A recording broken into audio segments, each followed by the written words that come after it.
Joining me now, retired Brigadier General and author of Besieged, General A.J. Tata. General, Happy New Year. Happy New Year to you as well, Liz, and the entire team as well. Thanks for being here. General, this is kind of a heavy topic to start out the new year, our first show of 2017, but I do want to get right to this question of the day. I mean, you saw it too in the news, on your own Facebook timeline, on your Twitter, almost so many comments. Almost everyone was commenting on Mariah Carey's disastrous performance. She couldn't remember the words. It was entertaining to watch in a certain sense, but in a bigger picture here, when we're looking at what really matters in our world, at this same day that this happened, where was all the talk about this terror attack? 39 people were killed.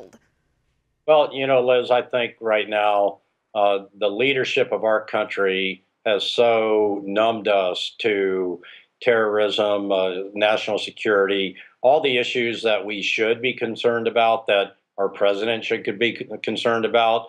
This country is more concerned with celebrity, is more concerned with the inane types of things that you see on the news. And we've got a president right now that is, now again, we've had Turkey, a NATO member, and how many times are we going to say this on this show, that has been attacked by an enemy, and we don't have the leadership in NATO, namely the United States, to enact Article 5, or at least have the discussion about enacting Article 5 to marshal all NATO nations against the enemy that's called ISIS. That is, doing death by 1,000 cuts. They know they can do this. They can infiltrate. They can get 1 or 2 people somewhere, maybe 10 people like Belgium or France, and do their thing. And we've got a president who is trying to settle scores, and he can't be bothered by this terrorism stuff.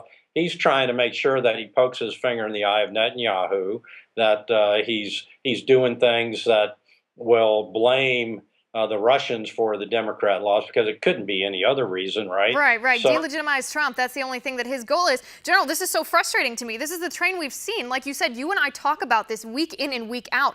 This is the same train that we've seen. First, the media ignores the attacks completely. So the people on my Facebook timeline, they're a symptom of the problem because the media is not reporting on it. They're not reporting what's happening.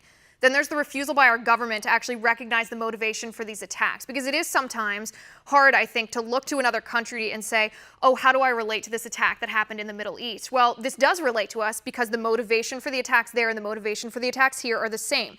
They ignore that pattern. Then when these attacks happen here, the guns are blamed. The bombs are blamed. The lack of prayer mats on college campuses are blamed here.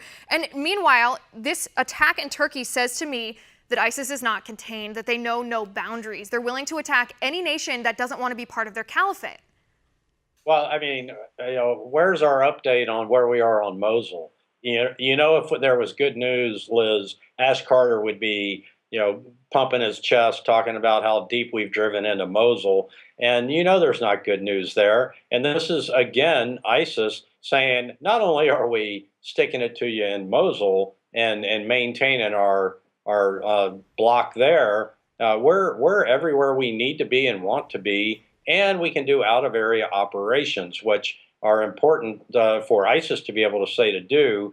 And meanwhile, again, our president just turns the other way, and the media is nothing but Pravda, right? They are just the old-style Soviet bloc, Obama, and then all of the media, except for One America and maybe Fox, just parrots the party line, right, in lockstep, and I mean that in every sense of the word, lockstep with Obama, and so they're going to do that, and they're going to talk more about Mariah Carey than 39 lives that were lost to a terror attack, because Obama doesn't want people to know that the world is on fire.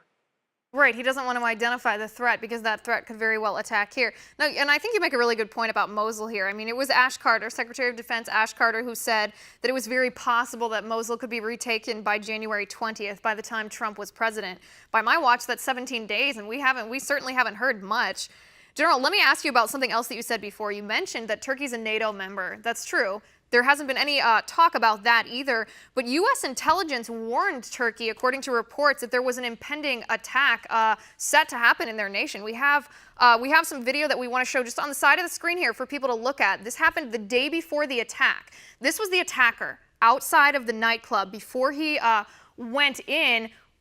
If there were intelligence reports that this was happening, General, why wasn't anything done?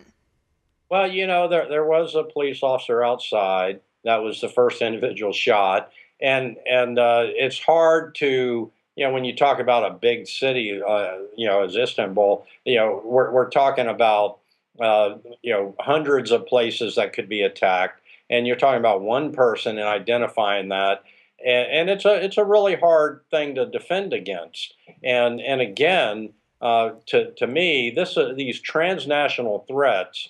You've got to cut the head off the snake, just like you have to do with Al Qaeda or ISIS or Taliban. These transnational threats, you've really got to get at the source of their power, which is their leadership, and then once you destroy that leadership, you can then begin to work from the inside out. And here, you can't. There's an old Sun Tzu saying that if you defend everywhere, you defend nowhere.